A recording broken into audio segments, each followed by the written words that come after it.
So it's kind of problematic that all of those EVs are not allowed in Canada when Brookfield has an interest in them.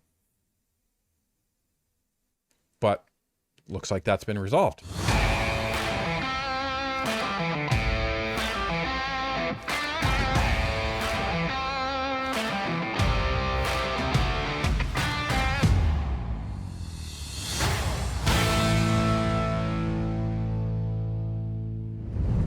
Ladies and gentlemen, as most of you know, Mark Carney took a trip to China, and this was rather predictable given what happened in Venezuela. However,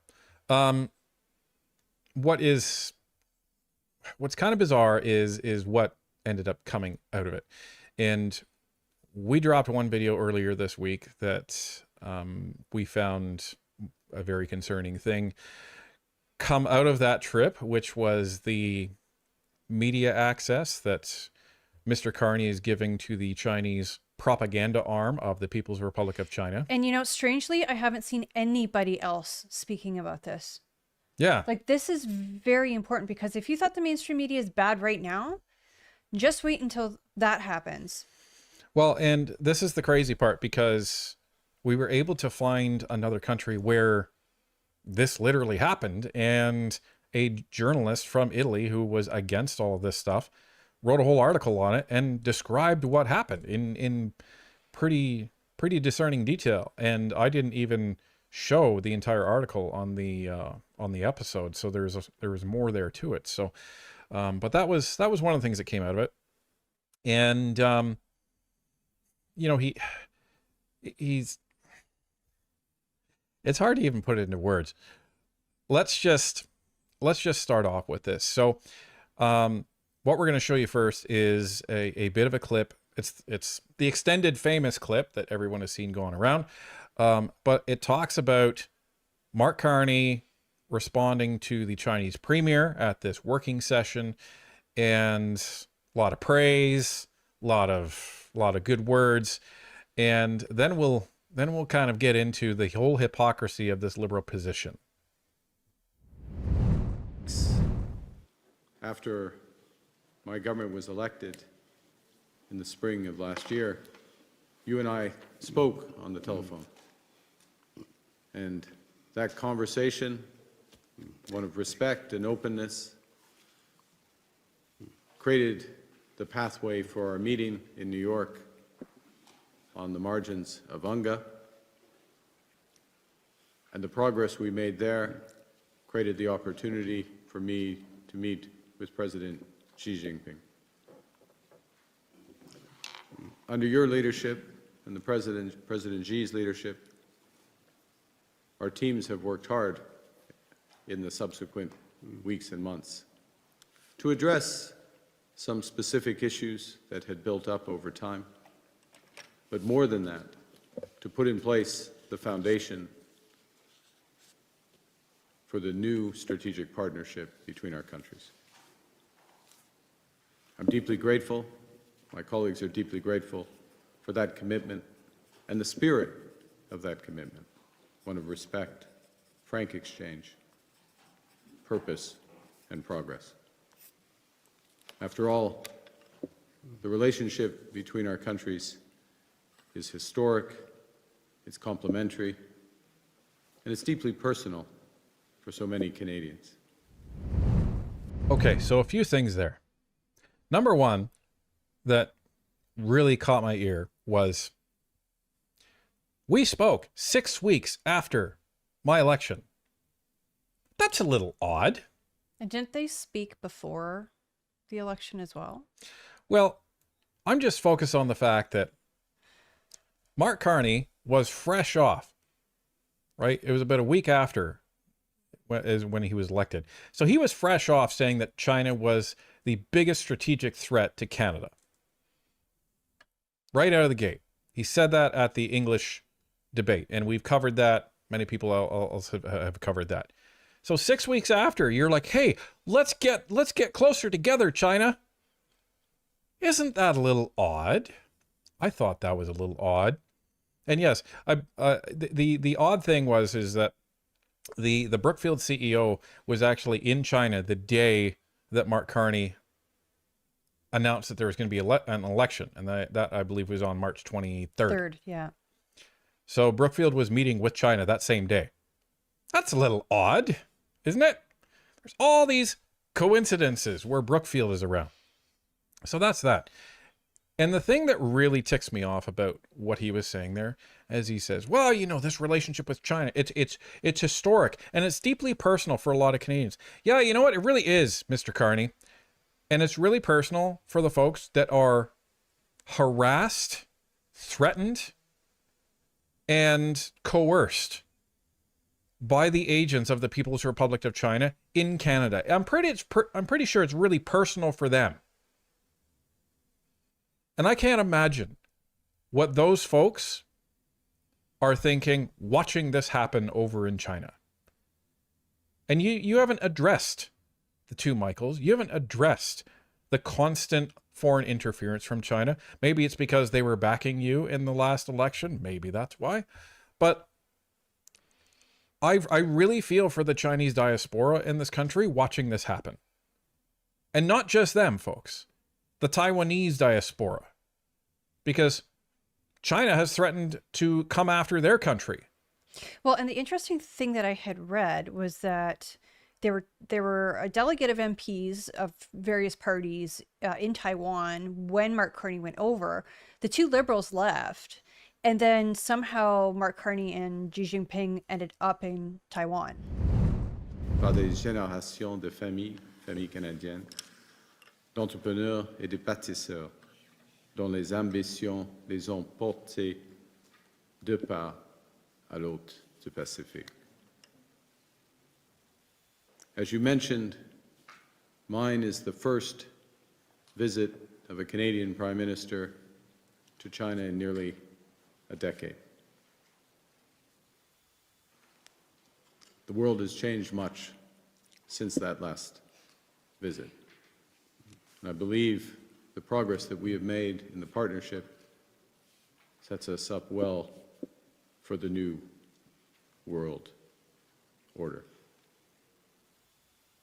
It's a partnership with new focus and greater depth and a sense of purpose. And I look forward to realizing its promise and building on it in the years to come. A partnership that leverages our strengths to create greater stability, security, sustainability, and prosperity for all our peoples. And I look forward to this working session to advance those objectives. Thank you. That's the infamous clip that CBC has not shown because they cut it out. I heard about that. But, you know, unbiased. But they're willing to take our stuff out of context. Right? It's unreal. It's unreal, Yeah. their position on this. And like Scott Moe's reaction has been discussed to death, and that was a look of surprise to me. I don't think that's overstating that and reading that incorrectly. You know, he's playing for the cameras here. But here's the thing. If China is so great, why do all of the reporters, and this is not, everybody knows this, but for those that may not know this, the reporters were calling this out at the press conferences over there. Why do all of the reporters have to go there with burner phones? Because they know that the Chinese are monitoring everything. Well, and I mean, you worked in IT, like they can get into the phones and pretty much get everything. Your family photos, your work documents, whatever's on your phone. Well, they can't do that. Like there's different ways that they would need to be able to do that, but they can't just like connect to it wirelessly. Yeah, and take but what control if of you it. show up? What if you're press and you show up and Oh yeah, and they they're take your like- phone. Yeah, Yeah. They can do stuff there. that's what I mean. Like, But but you're also roaming on the Chinese network. So all that data is going through the Chinese network. So what they don't want there, they don't want their email accounts hooked up to it. They don't like they have to be extremely careful because it is a surveillance state. But you know, this is something that we want everybody to go to. I wonder if the parliamentarians that went there, I hope they didn't bring their regular phones. I hope they didn't bring their work phones. That's what I mean. That's what I Because mean. most CMPs we know have like a personal phone and a work phone, like a government phone. Yeah. So that kind of sets up what we're going to show, folks. And Mark Carney's justification seems to be that you can't trust our 50-year, 100-year, 200-year neighbor, the United States.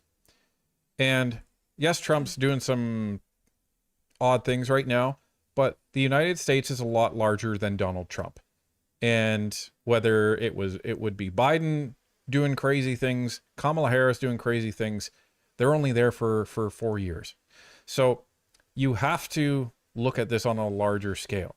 So you don't just throw away an entire trading relationship for political capital, or at least that's what you shouldn't if you're a prime minister of any integrity. So Mark Carney and the Liberals are trying to say, well, it's a lot more to our benefit if we throw our lot in with an authoritarian dictatorship in a communist regime than it is to that's across the Pacific, by the way, then continue to work or try to work with our neighbors that are literally right across the border. And share a lot of the same values that we do. And who's a democratically elected government. Right.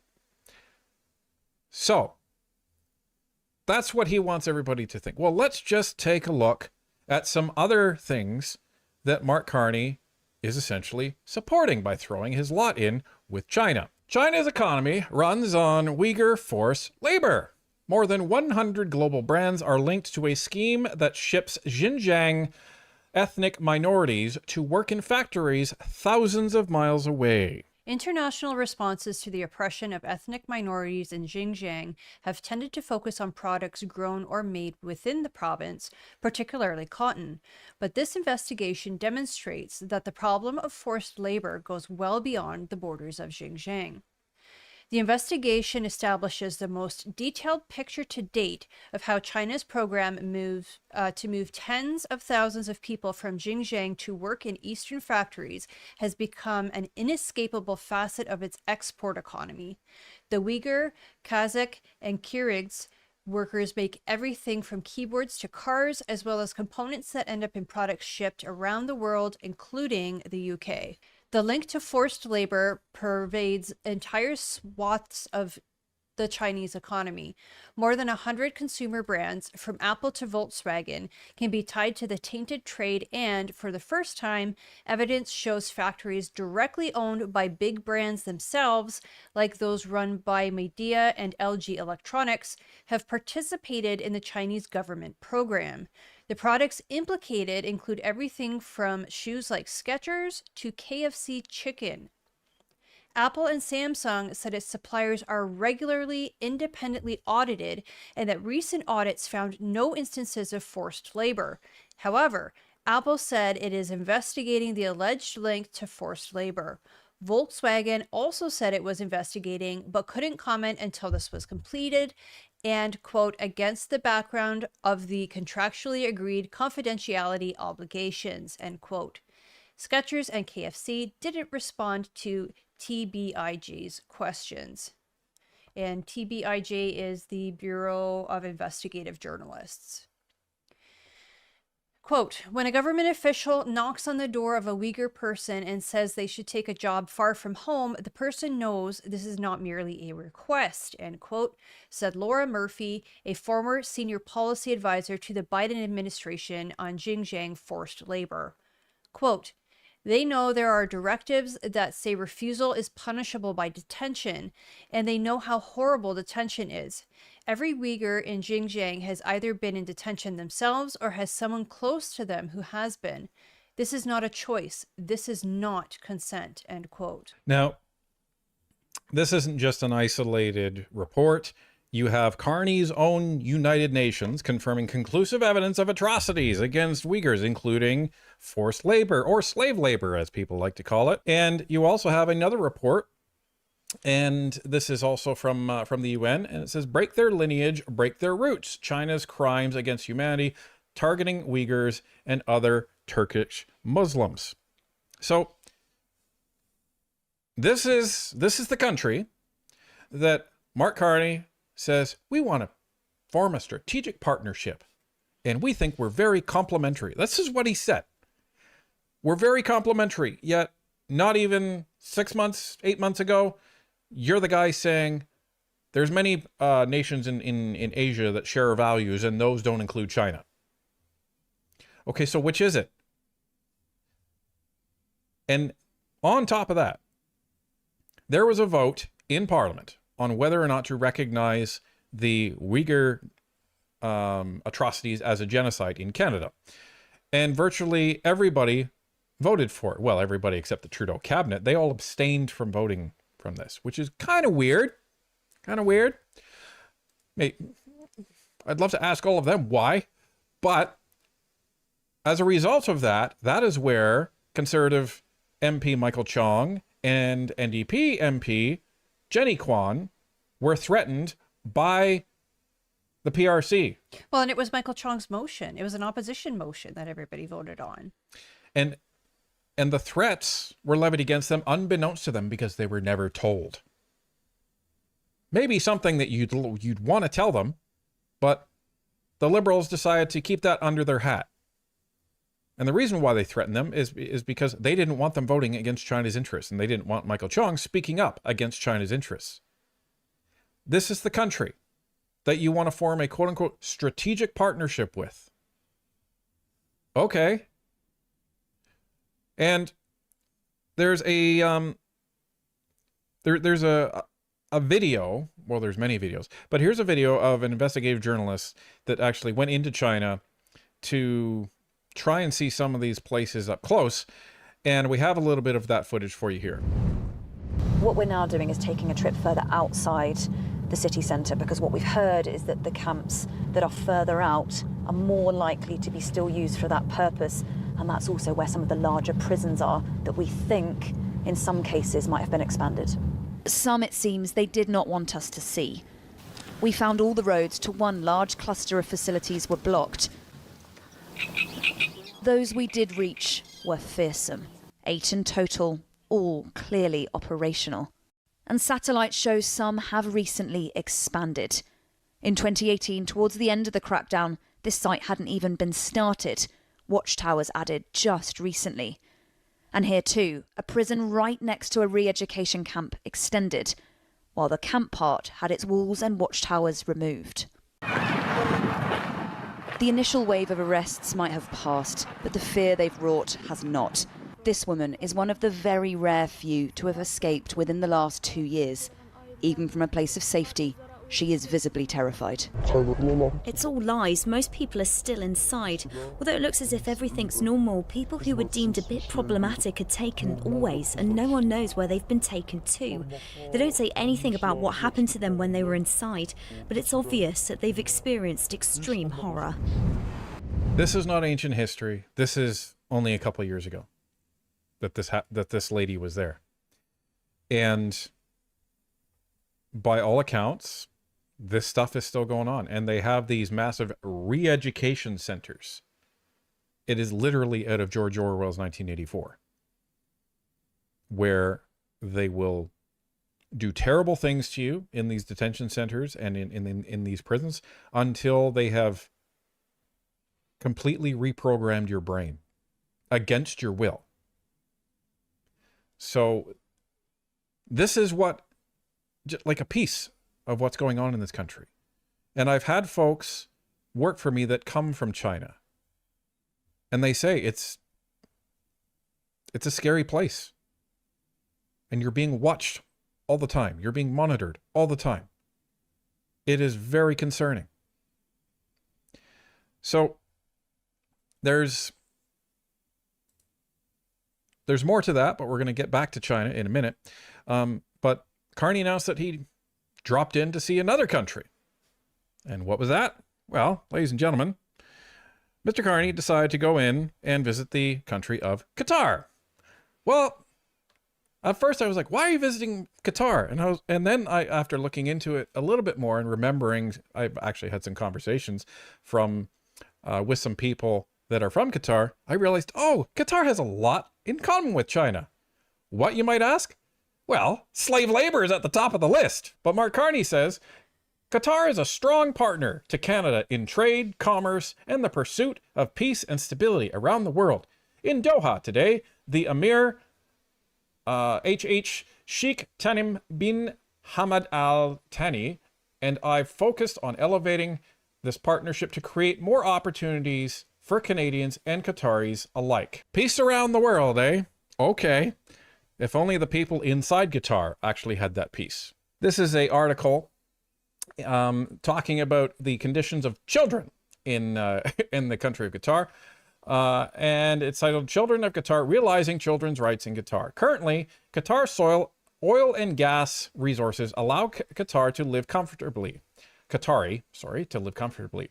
Concerning children's rights, although the situation seems to be improving, it remains difficult to determine with accuracy the progress that has been made due to a lack of data about child labor and violence towards children. Main problems faced by children in Qatar. Right to non-discrimination. 80% of Qatar's population is made up of foreign workers coming mainly from Southern Asia and the Middle East. While both the Qatari constitution and Sharia law prohibit discrimination between races, children of migrant workers are victims of discrimination in the areas of health and education. Gender discrimination is also rife in Qatari society. For example, when one parent dies, young Muslim girls receive a smaller inheritance than their brothers. Abuse. Although Qatar has established a law forbidding corporal punishment in school and in just criminal justice, this practice is still allowed at the family level. Some parents think that it is a necessary measure for educating their children. Child marriage. Despite the fact that the rate of arranged marriages is declining in Qatar, there is still concern over child marriage. The minimum age of marriage for a girl is 16 years, while for boys it is 18 years.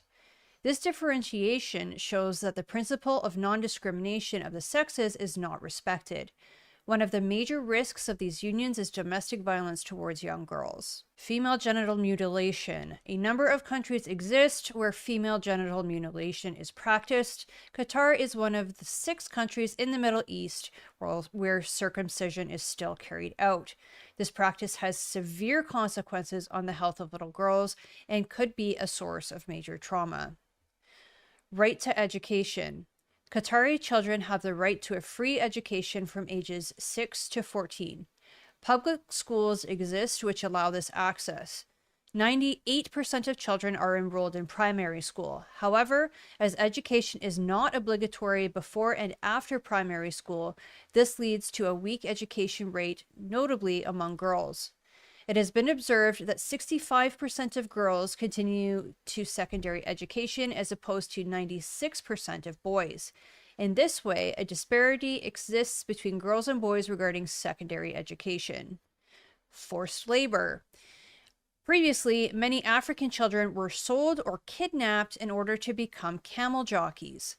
This practice put minors at risk as they were often underfed, worked in miserable conditions, and their health was put into jeopardy. Since 2005, Qatar has introduced a law in order to forbid child camel jockeys, and robots have been created to replace them. Child labor is forbidden for those who have Qatari citizenship. However, foreign children remain very vulnerable. Notice what it said at the end. So you're not allowed to force Qatari citizen children into child labor. You're not allowed to do that.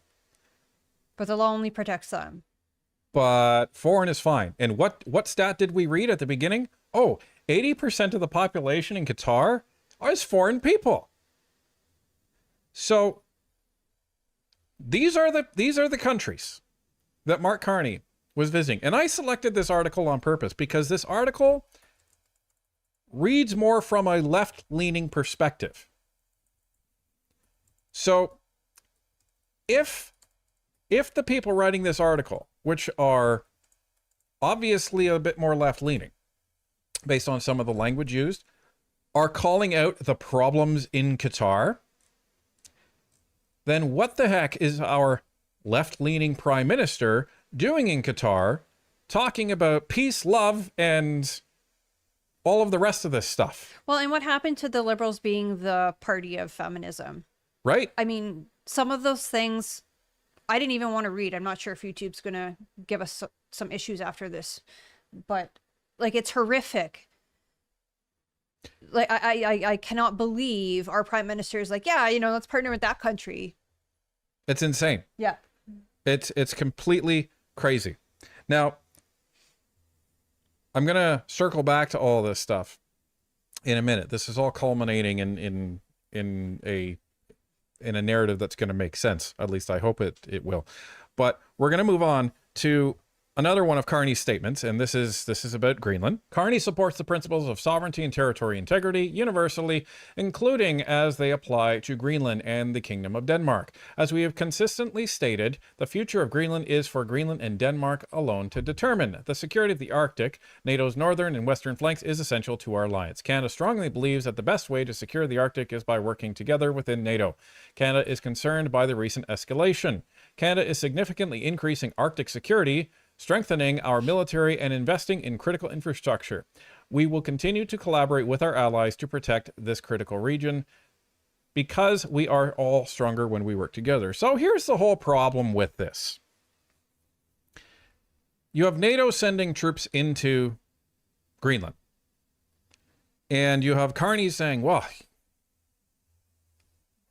have to protect territorial sovereignty. You know, that's just all there is. And Canada supports that. Well, remember what happened right before Carney went to China? He had a couple of MPs in Taiwan, and he told them, please leave Taiwan. Well, let me drop the please, MPs. Leave Taiwan right now. The Conservatives stay behind. I think Melissa Lantsman was one of them. Yep. So, if Carney is against nations taking over other territory that doesn't belong to him, well, then he really should pay attention to China. China fires rockets towards Taiwan in war games simulating blockade. This was in December 29th of 2025. Taiwan detects Chinese surveillance drone near Pratas Islands in South China Sea. That was January 17th, 2026. Taiwan detains journalists for allegedly bribing military officers to provide information to China. Wait a minute. I thought you were against other nations threatening and going into other nations. But the US is bad, but China's okay. And China's been doing this to Taiwan for a lot longer than Donald Trump has been doing this to Greenland. So, Carney, if you can do some sort of mental gymnastics and untie the knot that your logic is in to explain that to me, I'd love for you to do that. But that would be thinking about this in a logical way, right? It would, unfortunately. Now, the other interesting thing is folks may not be surprised about the reason, or one of the reasons, that Mark Carney probably did this. Tom Mulcair was on CTV right before Carney went, and he said Carney's job over there is to get the tariffs off the canola, and he shouldn't be giving the Chinese the EVs. What he should be doing is offering oil instead. That's what he should be doing. Well, that's not what he did. Carney didn't do that. He said, okay, you can kind of take the tariffs off the canola, please, and you get to decide when you do that. But we'll increase our uranium to you. That would be great. Oh, you want the EVs? Sure, we'll give you 46,000 EVs, and maybe we'll talk about an increase later on. Well, and I just want to make a point regarding the EVs is they're like, oh, don't worry, it's only 3% of the Canadian market. But it's 20% of our EV market. That's huge. Yeah. That's 1/5 of our entire EV market in Canada. So, But here could be another reason. One of the major businesses in China that Brookfield has a large stake in is Clarios, and that's over on the right there. And Clarios is one of the largest battery plants or battery companies in the world. And they supply all of the Chinese EVs with their batteries.